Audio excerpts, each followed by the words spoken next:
Hello students, we have been reading on superstitions, and so far we have read that Gardiner is telling us about the various superstitions which people generally say that they don't believe or they don't trust or they don't have any faith in them, but still they all observe them. They all have that kind of belief towards them that they try to act according to them. And this is what he tells us by two examples, specifically the example of number 13 and the example of the leader.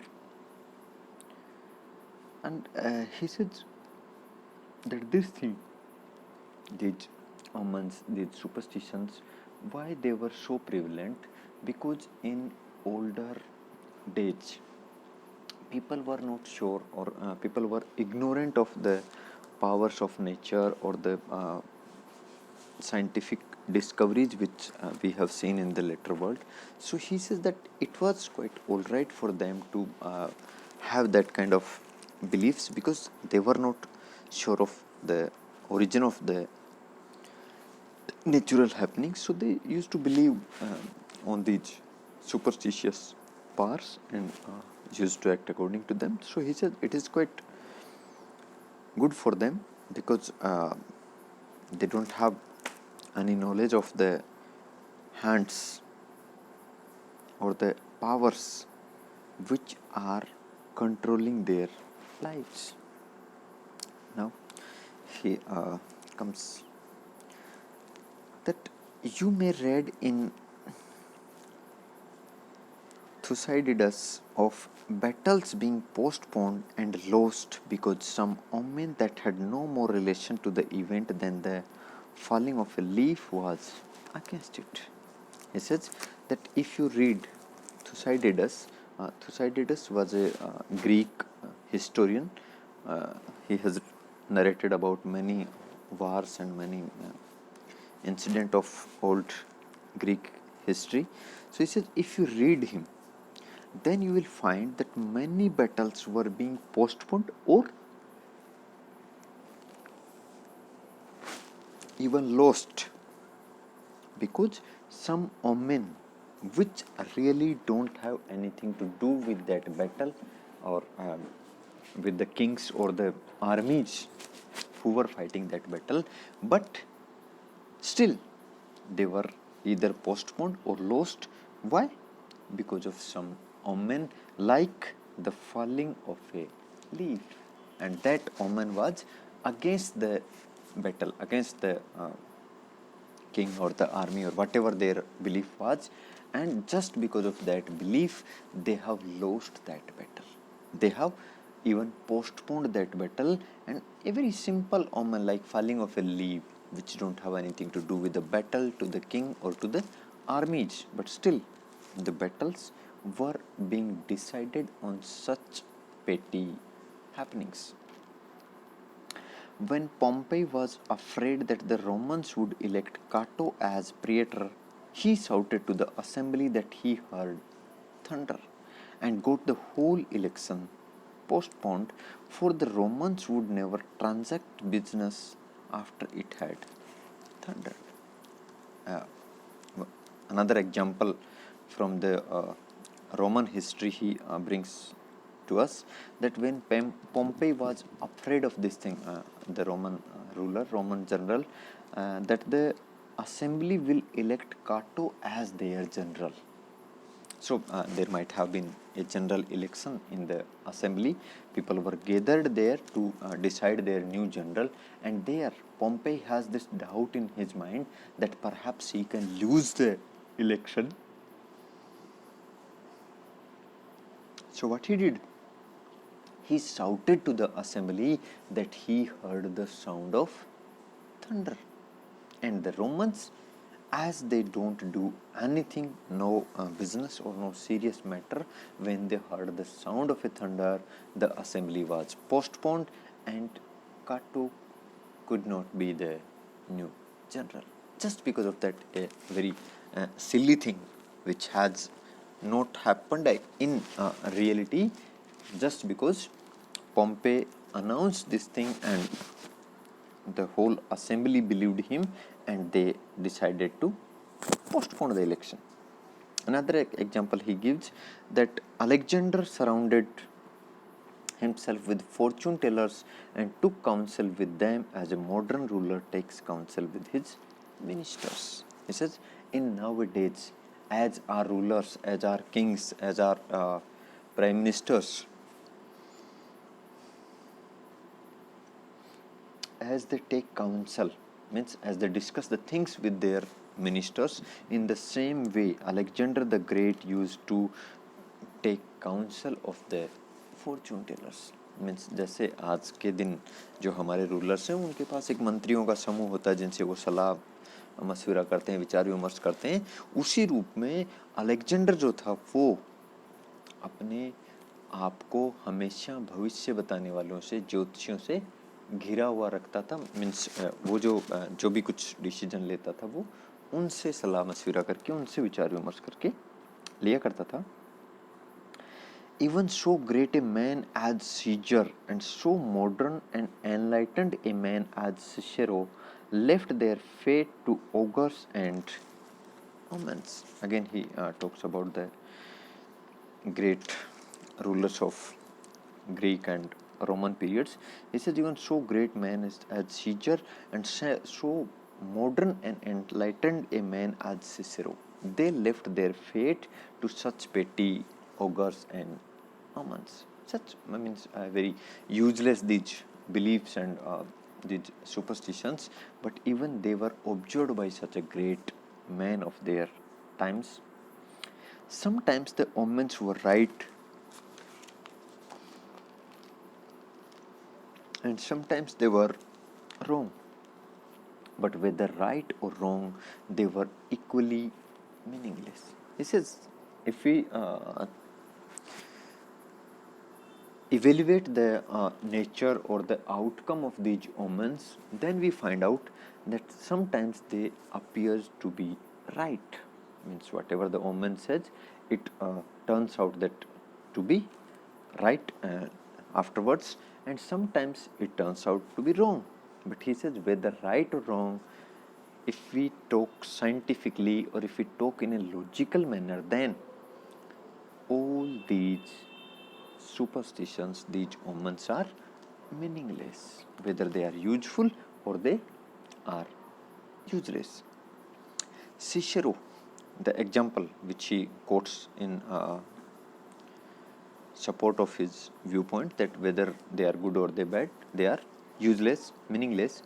Cicero lost his life by trusting to the wisdom of crowds. He said Cicero, such a modern man, such a learned man.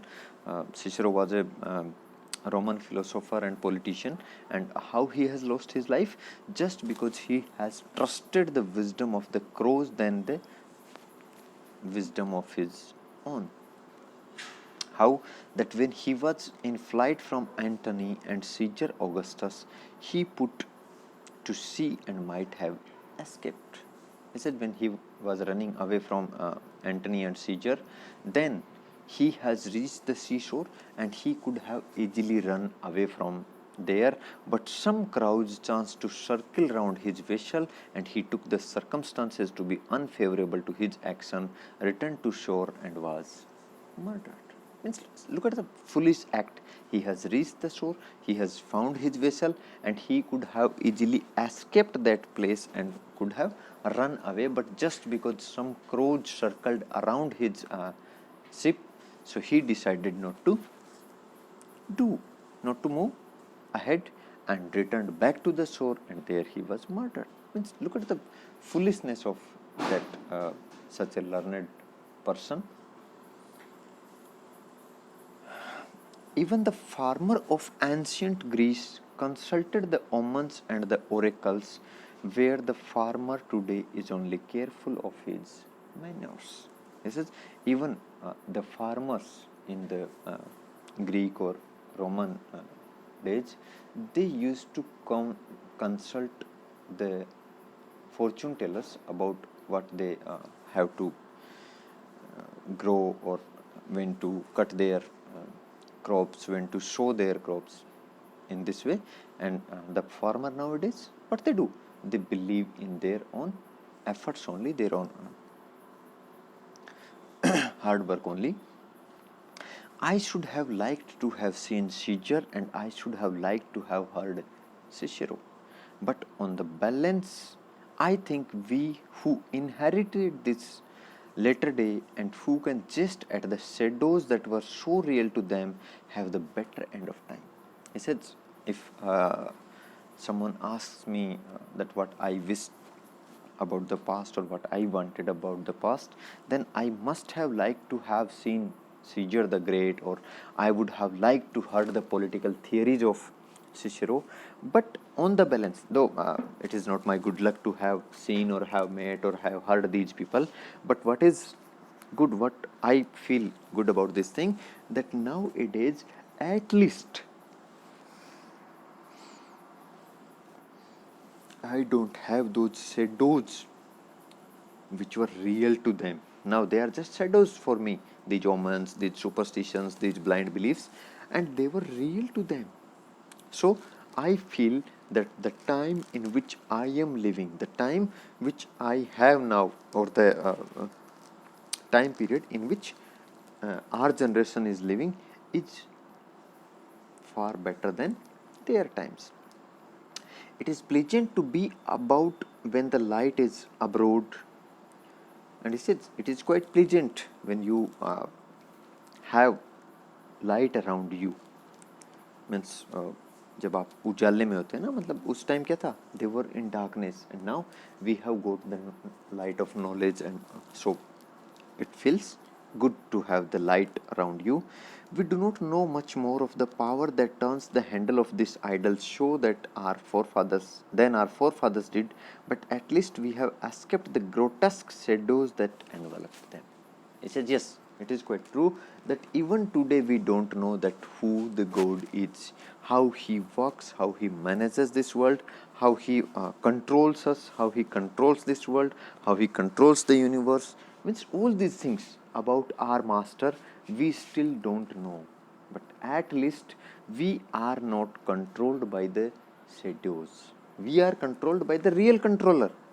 Means even at that time someone was controlling this world, even today someone is controlling, and who that power is, who that person is, we don't know for sure. But still he says why we are far more better than them, because now we are not controlled by the shadows, those hideous shadows of superstitions or omens or blind beliefs which they used to have. But at least we have now we do not look for divine guidance in the entrails of animals or the flight of crows, and the House of Commons does not adjourn at a clap of thunder. To conclude his idea, what he says, that why we are far better off, because we don't take the guidance of animals or the crows or such foolish sounds as that of a thunder to decide our action. And that is where we are far more than those great personalities of the past. The people who lived in the past, they were far more great than us. But now, because we live in the age where we have regions, where we have science, where we have knowledge, and where we don't trust these foolish things as the movement of the birds or the some encounter with some animal or the sound of the thunder. And that is where we are far more superior than those great people of our histories. So this is it. In this essay, Gardiner has thrown a very comprehensive light on the kind of superstitions, kind of blind beliefs, kind of these beliefs which are prevalent among us even today. But at the end, he has took us towards that side where he has tried to prove that nowadays we have improved and we have grown a bit ahead of those old days when people used to believe in such silly things. So this is it. Thank you.